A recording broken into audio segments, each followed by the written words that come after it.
मैं अपना फ्लैट बेचना चाहती हूँ, लेकिन मेरी कुछ कंडीशंस हैं। देखिए, ये डील 2-3 दिनों के अंदर फाइनल हो जाना चाहिए, और डील के फाइनल होते ही मुझे 3 लाख रुपए का टोकन चाहिए होगा।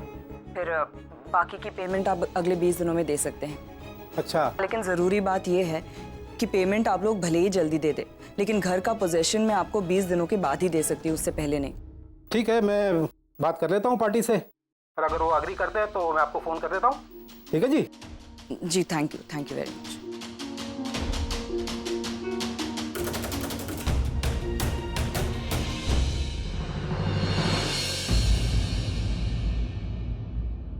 रागिनी, तो ये घर, चल अंदर चल।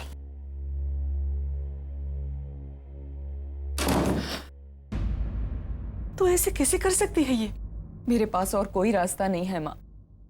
निशी का घर बसाने के लिए हमें ये घर बेचना ही होगा।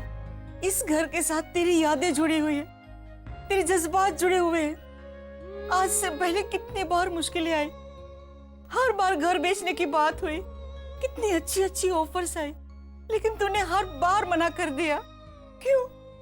क्योंकि ये घर तुम्हारे लिए खास है। तुम्हारे पापा ने तुम्हें ये गिफ्ट किया है रागिनी।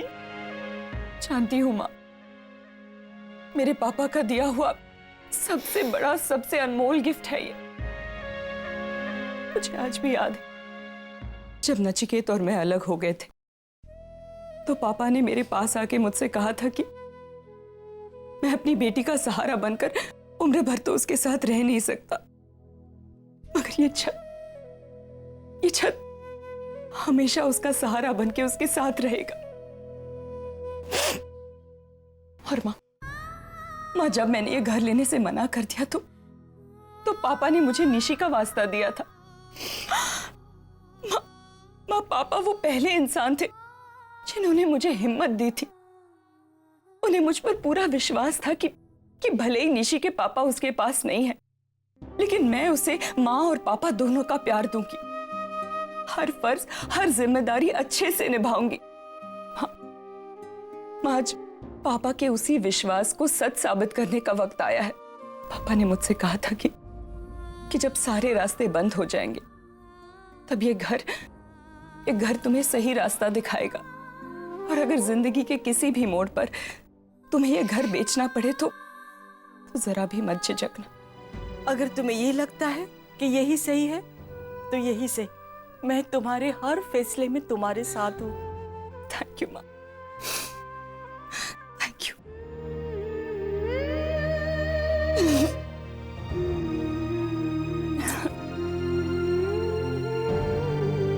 नानी, आई बेटा। क्या है, क्यों चिल्ला रही है? नानी, सुबह से आगम के 15 मैसेजेस आए हैं। ढोकलों के नाम पे रट लगा रखी है। मुझे तो लगता है रात भर सोया ही नहीं ढोकलों के नाम पर। कहाँ है ढोकले? ये रहे, सब कुछ तैयार है। ढोकला, चटनी, सब कुछ तैयार करके रखा है मैंने। देख ले। वाह, थैंक यू नानी। अब दुनिया की सबसे बेस्ट नानी हूँ। चल अब मस्का मत मार। ठीक है, अब मैं चलती हूँ, लेट हो रही। ध्यान से जाना। हाँ। हाँ?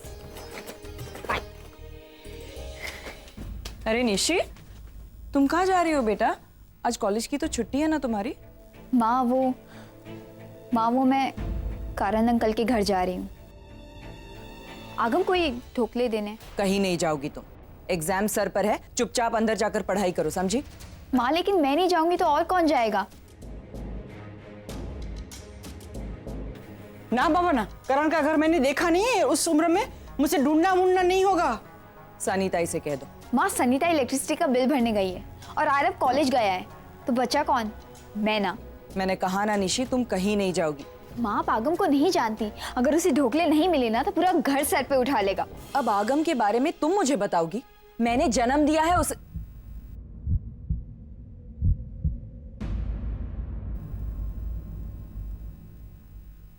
करण का घर मेरे रास्ते में पड़ता है, ढोकले मैं ड्रॉप कर देती हूँ। लाओ। अरे पगली, जाने दे उसे। तू जाए कि वो जाए, बात तो आगम तक ढोकले पहुंचाने की है ना। आपने देखा नानी, कैसे उन्होंने मुझे अपने भाई से भी नहीं मिलने दिया। अरे मेरे बच्चा, उसने तुझे इसलिए मना किया कि वो खुद जाके अपने बेटे से मिलेगी। अरे हाँ, ये तो मैंने सोचा ही नहीं। इतने कॉम्प्लिकेशंस है ना हमारे रिश्तों में। जिन रिश्तों में कॉम्प्लिकेशंस होते हैं वो आगे चलकर दुनिया के सबसे खूबसूरत रिश्ते बन जाते हैं। I hope so.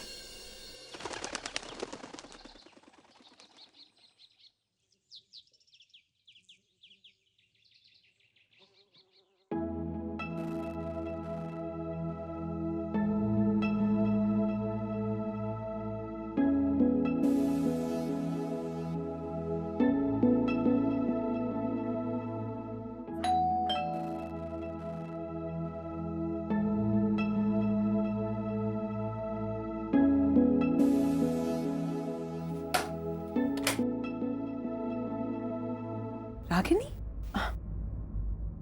तुम यहाँ? वो आगम के लिए ढोकले लेकर आई थी इसलिए। रागिनी प्लीज, तुम्हें मेरे घर आने के लिए एक्सप्लेनेशंस और जस्टिफिकेशन देने की कोई जरूरत नहीं है। ये तुम्हारा भी घर है, तुम जब चाहे यहाँ आ सकती हो।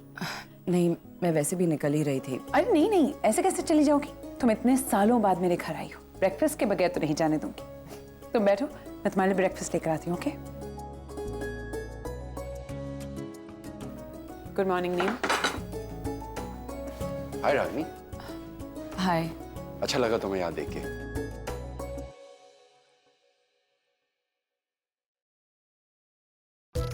अबे साले, तू अब तक इन्हीं कपड़ों में बैठा है, तू कब मेरी तरह एक्टिव बनेगा?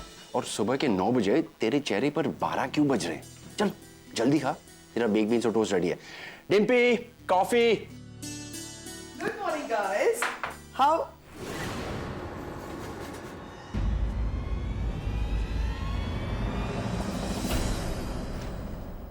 वो क्या है ना, नींद तो खुल गई लेकिन बुरे सपने जो है आंखों के सामने अब भी मंडरा रहे। अब दिन की शुरुआत ही ऐसी हो जाए तो पता नहीं दिन खत्म होते होते क्या हो जाएगा। नील, माय ब्रदर, बताओ ना क्या हुआ कल रात को, कैसी रही? बहुत ज्यादा लेट आए ना तुम लोग। हाँ, क्योंकि मैं जाग रही थी। मैं एक्चुअली तुमसे और निवेदिता से मिलने के लिए जागी हुई थी कि पूछूं कैसे रहा वगैरह वगैरह। देन आई रियलाइज्ड इतने सालों के बाद मिल रहे हो तुम दोनों को बातें करने में वक्त का पता ही नहीं चलेगा। तो मैंने बोला पैम बेटा सो जा, कोई फायदा नहीं, कल सुबह पूछ लेना अपने भाई से। तो बताओ ना नील, निवेदिता के साथ टाइम स्पेंड किया, कैसा रहा? वैसे चेहरे का ग्लो देखकर तो ऐसा लग रहा है कि इतने सालों के बाद तुम खुश हुए कल। मजा आया कल? Ma'am, What? She is here. नाम लिया और निवेदिता आ गई। Good morning beautiful. Good morning, good morning, good morning. बहुत लंबी उम्र है तुम्हारी और होनी भी चाहिए, क्योंकि तुम किसी की जिंदगी जो खूबसूरत बनाने जा रही हो। रागिनी, कैसी है आप? मैं बता नहीं सकती, कल आपसे मिलकर बहुत अच्छा लगा। एक्चुअली मैं यहाँ बस 7 दिनों के लिए ही आई हूँ और इन 7 दिनों में उन सब से मिलना चाहती हूँ जो कभी ना कभी मेरी ज़िंदगी का हिस्सा रह चुके। उन सब के साथ मिलकर बहुत टाइम स्पेंड करना चाहती हूँ, साथ मिलकर हंसना चाहती हूँ, रोना चाहती हूँ। और मुझे लगता है ये सब लोग भी यही चाहते हैं। इसीलिए तो कल नील ने मुझे होटल जाने ही नहीं दिया, रोक लिया यहाँ। और आप तो जानती है नील को मना करना कितना मुश्किल है, तो बस मैं भी मना नहीं कर पाई और रुक गई। वैसे मेरा प्लान कुछ और है निवेदिता तुम्हारे लिए। मैंने सोचा है कि मैं तुम्हें किडनैप करके यहाँ से अपने साथ अमेरिका ले जा रही हूँ। तुम वहां पे जाके प्रैक्टिस कर सकती हो। अरे जिन पलों को तुम मिस कर रही हो अपने लाइफ में, जो अभी तुम बता रही थी, नील हेल्प करेगा तुम्हें उन पलों को वापस लौटाने में, है ना नील? और ये नील है ना, जब भी वहां पे हॉस्पिटल से वापस आता ना तो बहुत ज्यादा ऐसा उखड़ा सा रहता है, किसी से बात नहीं करता। तो आई एम श्योर अगर तुम रहोगी तो नील भी अच्छा महसूस करेगा, he'll be happy। क्यों नील? और वैसे भी मेरे ख्याल से यही सही वक्त है नील अपने बारे में कुछ सही डिसीजंस लेने का, समझे? नील, पैम बिल्कुल ठीक कह रही। अब देखो ना, रागिनी भी तो अपनी जिंदगी में आगे बढ़ चुकी है। मुझे लगता है तुम्हें भी अब। निवेदिता, नील तुम्हारी बात जरूर मानेगा। नहीं मानी तो यहाँ पे एक और शख्स मौजूद है जिसकी बात नील कभी नहीं टालेगा। रागिनी। समझाओ ना मेरे भाई को। देखो तुमने कितनी स्मार्ट मूव की ना जिंदगी में, तुमने शादी कर ली और वो जरूरी भी था, कैसे अकेली जिंदगी काटती, और अब तुम कितनी खुश हो, है ना? तो समझाओ ना यही नील को भी कि नील पढ़ो आगे, कर लो शादी, खुश रहो जिंदगी में। वही घिसी पिटी दुनिया में जीने से क्या फायदा। और वैसे अगर लड़की की बात हो कि कौन अच्छी लड़की मिले तो निवेदिता है यहाँ पर।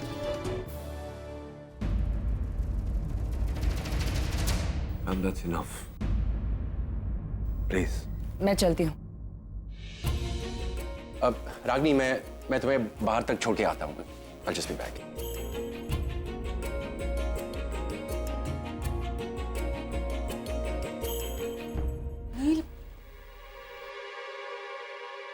नील, नील, नील, क्या हुआ है? इतने इरिटेटेड क्यों हो? इरिटेटेड क्यों हो मतलब क्या? क्या क्या किया तुमने बाहर? क्या जताने की कोशिश कर रही थी तुम रागिनी को ये कह के कि मेरे और निवेदिता के बीच कुछ, मतलब मेरे कमरे में वो, दिस इज रिडिकुलस। एक मिनट, तुम्हारी प्रॉब्लम क्या है वो तो समझो। मैं कंफ्यूज हूं। मैं तुम्हें मेरी ये बात करने से प्रॉब्लम है या तुम्हें मेरी ये बात रागिनी के सामने करने से प्रॉब्लम है? नील, वो बरसों पहले तुम्हें छोड़कर चली गई है, उसके सामने होने ना होने से तुम्हें क्या फर्क पड़ता है? तुम्हें फर्क पड़ता है मुझे पैम, मुझे फर्क पड़ता है कि कोई मेरे बारे में क्या सोचता है। तुम्हारी इस बात से पता नहीं रागिनी मेरे बारे में क्या सोचेगी। कुछ नहीं सोचेगी वो। उसे सोचना होता ना तो अमन से शादी करने से पहले सोचती नहीं।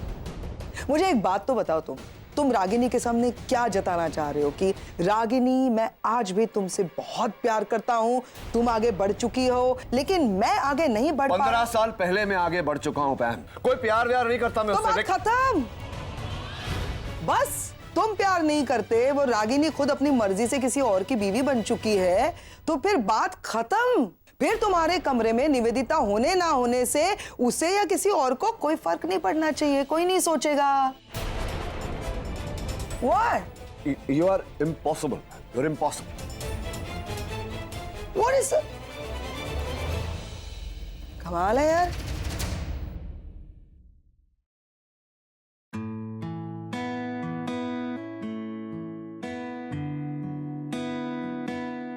Hello ma'am, good morning.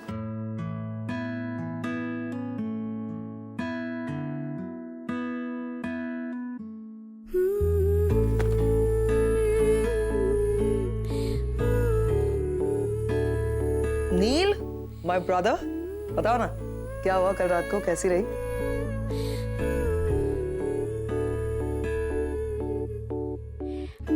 वैसे चेहरे का ग्लो देखकर तो ऐसा लग रहा है कि इतने सालों के बाद तुम खुश हुए कल।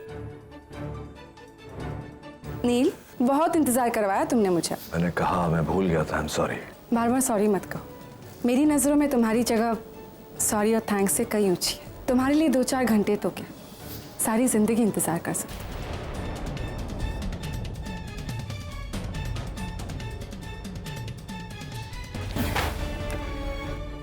अपने अतीत को भुलाकर जिंदगी के साथ आगे बढ़ने में ही समझदारी।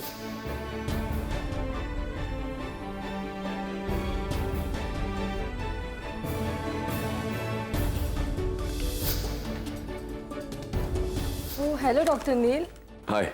आपके इग्नोर करने की वजह से पता नहीं रोज कितनी लड़कियों के दिल टूटते होंगे। कितना पाप लगता होगा आपको। एक वक्त था जब कोई उसे छू भी लेता था तो मुझे जलन होती थी। मैं प्यार ही उतना करती थी उससे। लेकिन आज ऐसा क्यों हो रहा है?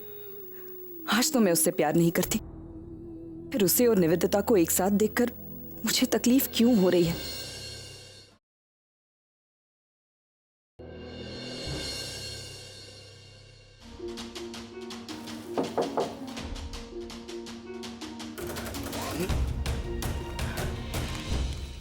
Yes sir. रागिनी, वो परी को फिर से एडमिट किया है और इस बार उसकी कंडीशन ज़्यादा क्रिटिकल है। थैंकफुली डॉक्टर नील यहाँ पर है तो आई होप सिचुएशन जल्दी कंट्रोल में आ जाएगी। लेकिन तुम्हें वहाँ उसके पास जाना होगा, उसे मॉरल सपोर्ट की ज़रूरत है। अरे बेटा, बस बस बेटा, ऐसे रोते नहीं है। बिल्कुल चुप। अब मैं आ गई हूँ ना, कुछ नहीं होगा तुम्हें। हाँ सिस्टर, डॉक्टर नील को बुलाइए, रिपोर्ट्स देना। तो आप अकेली आई है, इसके पापा नहीं आए? वो अब हमारे साथ नहीं है।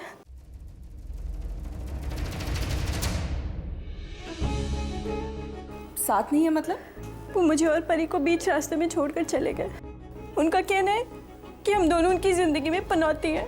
परी की बीमारी, उसका इलाज, इन सब से तंग आ गए थे वो। खर्चों को लेकर रोज घर में अनबन होती थी। ऐसे में उनकी मुलाकात एक औरत से हुई और वो उसके साथ चले गए। मेरी तरफ भी, परी की तरफ पीछे मुड़कर भी नहीं देखा। आप पहले तो रोना बंद कीजिए। अगर आप ऐसे रोती रहेंगी तो इससे कौन हिम्मत देगा? हाँ, और किसी एक आदमी के चले जाने से जिंदगी रुक नहीं जाती है। एक ना एक दिन जीने की वजह मिल ही जाती है, और आपके जीने की सबसे बड़ी वजह है ये बच्ची। आपको इसके लिए जीना है, इसे अच्छी परवरिश देनी है, अच्छा भविष्य देना है, और मैं आपसे वादा करती हूँ कि इसे कुछ नहीं होगा, समझिए आप? एक्सक्यूज मी, शायद आप भूल गई रागिनी जी कि ये हॉस्पिटल है। यहाँ आवाज और जज्बात दोनों काबू में रखने पड़ते हैं। सर, पेशेंट की केस हिस्ट्री। इसकी कोई जरूरत नहीं है सिस्टर। डॉक्टर नील जब किसी दिल को छू लेता है तो उसकी हर धड़कन से वाकिफ हो जाता है। प्लीज बचा लीजिए इसे। इसके साथ साथ इसकी माँ की जान भी जुड़ी हुई है। इस बच्चे के अलावा इस दुनिया में इसका और कोई नहीं है। इसका पति इसे बीच रास्ते में छोड़कर चला गया है, किसी और के साथ आगे बढ़ गया है। मैं इनका दुख पूरी तरह से समझता हूँ, क्योंकि मैं जानता हूँ कि कोई अपना जब किसी और के साथ आगे बढ़ जाता है तो कितनी तकलीफ होती है। आज आप ऑपरेशन एक कर रहे हैं, लेकिन जाने दो दांव पर लगी हुई है। सिर्फ आप इन दोनों को एक नई जिंदगी दे सकते हैं, एक नई उम्मीद दे सकते हैं। इस औरत को ये विश्वास दे सकते हैं कि पति के छोड़कर जाने के बाद भी जिंदगी की नई शुरुआत की जा सकती है अपने बच्चों के लिए। तो आपका लेक्चर खत्म हो गया तो कुछ प्रैक्टिकल कर लें। डोंट वरी, मैं बचा लूंगा इसे।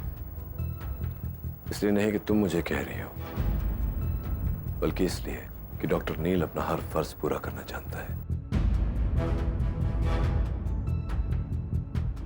Sister, move the patient to OT.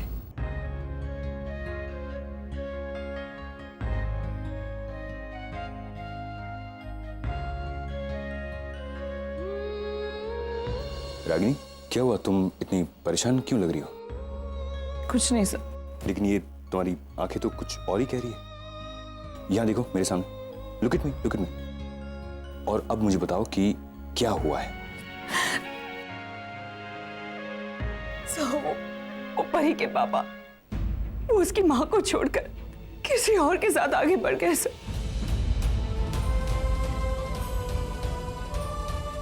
तो तुम इसलिए रो रही हो क्योंकि तुम्हें लगता है कि वो भी अपनी लाइफ में आगे बढ़ गया।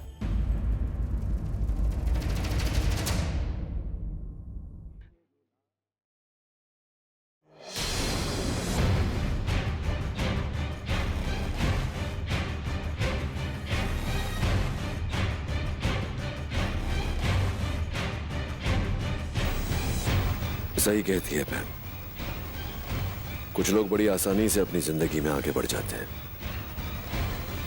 काश मुझ में भी ये हुनर होता।